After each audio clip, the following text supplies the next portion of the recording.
Well, last weekend I got to do some apple picking. It's been a lovely fall for that, and brought back a bushel of apples. And with Thanksgiving right around the corner, it's time to make a pie. So today I'm going to be making a Swedish apple pie, which if you've never heard of a Swedish apple pie, it's an apple pie that has no bottom crust. So it's very easy to make because you don't have to make a pie crust. You don't have to buy a pie crust pre-made, and you don't have to make a homemade pie crust for it. It has a top crust, which is kind of gets crumbled on top and layered on top, but there's no bottom crust. So it's very easy to make. So that's what we're gonna do. I've got my oven preheating to 325. I've got all my ingredients here, so let's get started with the Swedish apple pie. Okay, I've got my apron on now. I'm going to be working with flour and sugar and stuff. It's going to get everywhere, so I do always recommend you have a trusty apron. I've got my baker's dozen apron on here. All right, so the first thing we're going to do is, again, we're going to keep it simple. So I've just got a simple aluminum pie pan here, and you're going to just lightly grease this with either like a spray stick, if you prefer that, some spray, nonstick spray, or just some oil, and just lightly cover it with oil. So I've got a little bit of oil in there, just a tiny bit to keep it from getting too sticky messy. Put that aside, and then I've got a full stick of butter. So of course, one of the things that makes apple pies great is a full stick of butter. I've got my organic unsalted butter here, but you can use whatever you like. I recommend unsalted all the time, but especially for the pie. So I'm gonna just snap that in half and put that in a bowl.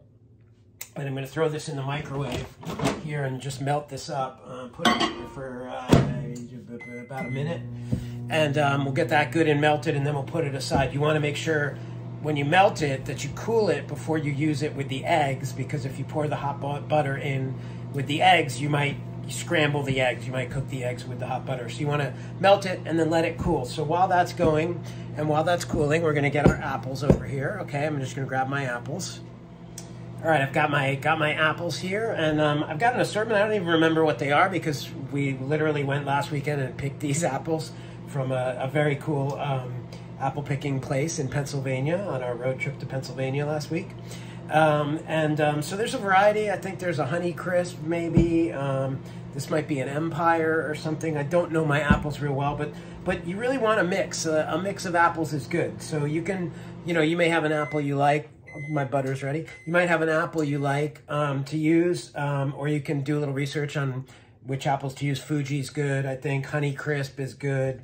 So we've got a variety here, and you can see these are literally right off the tree, nice and fresh. It doesn't get more organic than that, really. And we're going to peel them so the little blemishes on the apples don't matter. I like this guy. He's got a little leaf left on him, so it's adorable. Okay, so the first thing you want to do is you're going to get your peeler. And you're going to peel all the apples, because then we're going to slice them and put them in the pan. So I'm going to begin my peeling process here. And okay, so I've peeled my apples. I've got them all nicely peeled here. I'm going to now, and in case I forgot to mention, it's like 5 or 6 apples. That's all you really need to make this pie, is 5 or 6 apples. So I've got a few, larger ones. I've got about 3 nice larger ones, and then a couple little smaller ones. I've got 6 here total peeled. I'm gonna cut those up and slice them now. All right, so you're down here now. I've got the apples that I peeled in a bowl here, just so I could clean up my work area. I like to kind of clean as I go. I got rid of the skins that I had peeled off and put that all away. Now I've got my cutting board here, and I'm gonna get out my favorite knife. I like this knife. Make sure you have a nice sharp knife, but as always, be careful with your knives. And so now what I'm going to do is I'm going to core the apples, and I'm just going to kind of doing an easy coring method here, like this, just coring around the core, not using an apple core or anything fancy like that. Then put the core aside, and then each piece like this, I'm just going to chop into slices like this, and then throw that back in the bowl here for storage until we get to the next step. If you have any rotten pieces of the apple or something, again, these came right off the tree. You can just cut around those. And always be, careful when cutting, and use that trick that my dad taught me, where you kind of curl your fingers like this instead of like this. This way you're more likely to, chop a finger, whereas if you curl your fingers to hold the food in place, you're much less likely to cut your finger. So important safety tip from Dad there. Thanks, Dad. Dad was the chef of the family. He taught me a lot of good cooking techniques. Didn't teach me this recipe. This is a pretty well-known, popular pie recipe that's out there, but he did teach me how to make awesome Thanksgiving stuffing. Oh, and that's really good. If you're interested in that, you're going to want to click right here and check out the dad stuffing recipe video that I made last year, because you make that stuffing, man, it's really good. This pie and that stuffing for Thanksgiving, gonna have a great Thanksgiving. Okay, so I've peeled and cored and sliced the apples, and I have those ready to go, waiting in a bowl right here. And I've got my pre-greased pan ready to go. And so what I'm gonna do is I'm gonna take the apples, and I'm gonna just start laying them in the pan like this. And then lay those in the pan, and it doesn't have to be perfect. You can just dump them in if you want. I'm going to kind of try and lay them around flat so I can get as much in here as I can out of my 5 or 6 apples that I have ready here. So I'm just going to kind of layer them around like that, one layer. And I'm getting down to the bottom of my thing here, so I think I'm good. This looks just about right. I probably could have done one less apple, but it's going to be chock full of apples. Okay, so that's that step. A couple extra slices here. Good.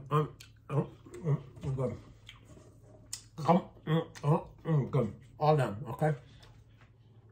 This is kind of a step I like to do. I have a little bit of spiced apple cider here, so I've got some nice fresh farm fresh spiced apple cider, and I'm gonna use about 1.5 tablespoons to 2 tablespoons of that, and I'm gonna just spill that over the apples. And what that does, it just really brings out the spiced apple flavor.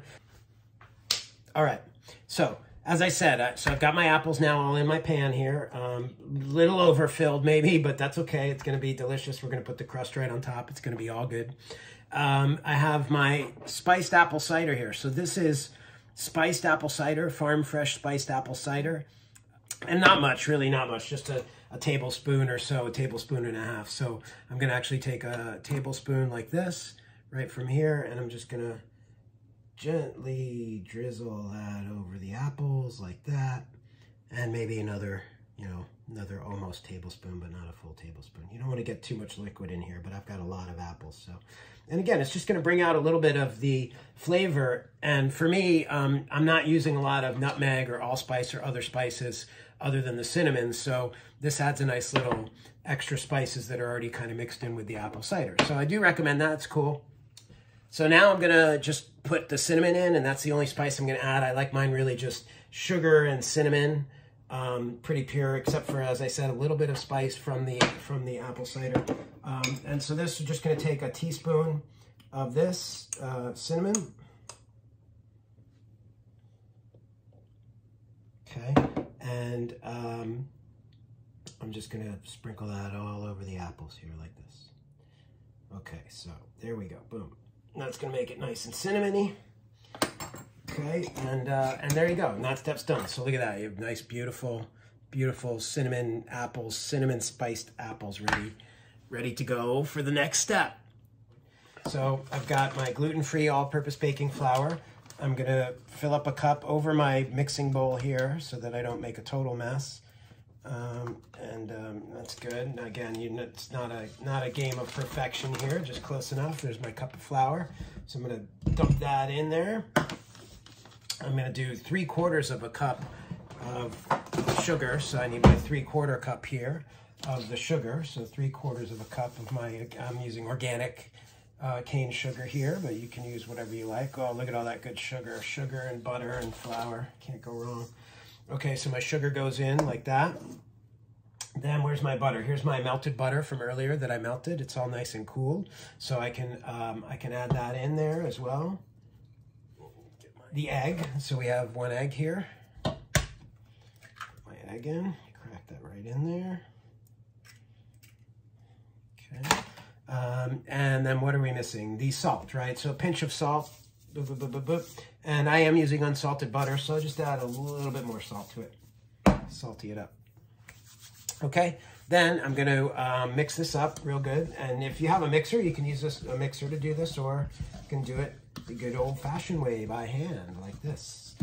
And so here it is. Again, it kind of looks like a cookie dough, right? And it's maybe a little bit less firm than a cookie dough, but not as loose as a batter and not as firm as a crust. So there we go. And then you can take that from the bowl right there and just try to distribute it kind of evenly, if I can, around on my apples. There we go. If you want to lick the bowl, you can try licking the bowl, but it does have a raw egg in it, so keep that in mind. I'm going to use my kind of icing tool to just move it around. Try to get it to cover as much of the pie as I can. Harder to cover, but there you go. That looks pretty good, right? So again, super simple way to make a pie without having to worry about all the hassle that happens with a bottom crust and a top crust, etc. And then the final thing I'm going to do before we get this baking is I have some coarse little sugar here, and so I'm going to put some coarse sugar crystals on top. That's just going to give it a nice kind of shiny look there. Oops, that's a little too much, but this is going to give it a nice little extra little touch. So it's ready for the party. And this pie is ready to bake. So we're going to put this in the oven, and it's going to be for 1 hour at 325. So I've already preheated my oven, and we're going to bake this for 1 hour until the crust is kind of light brown, and then we're going to remove it and cool it, and I'll come back and we'll take a look at it then. And we'll see. I'm going to put it here in the oven right there. Boom. And we're good to go. And let's pull it out and see what it looks like. Oh, it looks good. It looks good.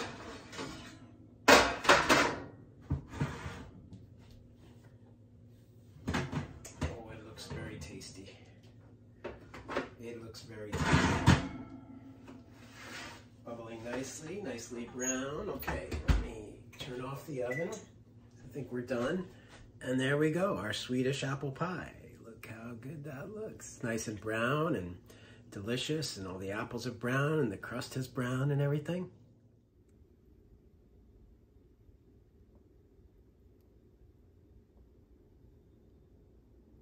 I was gonna save this pie, but I have to try it. It just looks too good for me not to try a piece. So, and you're gonna have the same problem if you make this pie, is you're gonna immediately want to try it.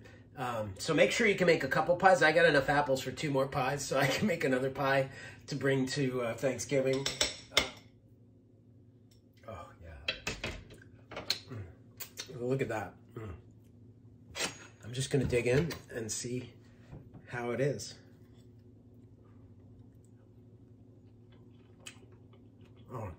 Oh yeah, it's really good. Oh, the crust is so sugary and delicious. The apples are so nice and fresh. Perfect amount of sweetness and tartness. Really good. You're gonna love this, okay? So have fun making it. Let me know how it turns out. Good luck, and we'll see you soon.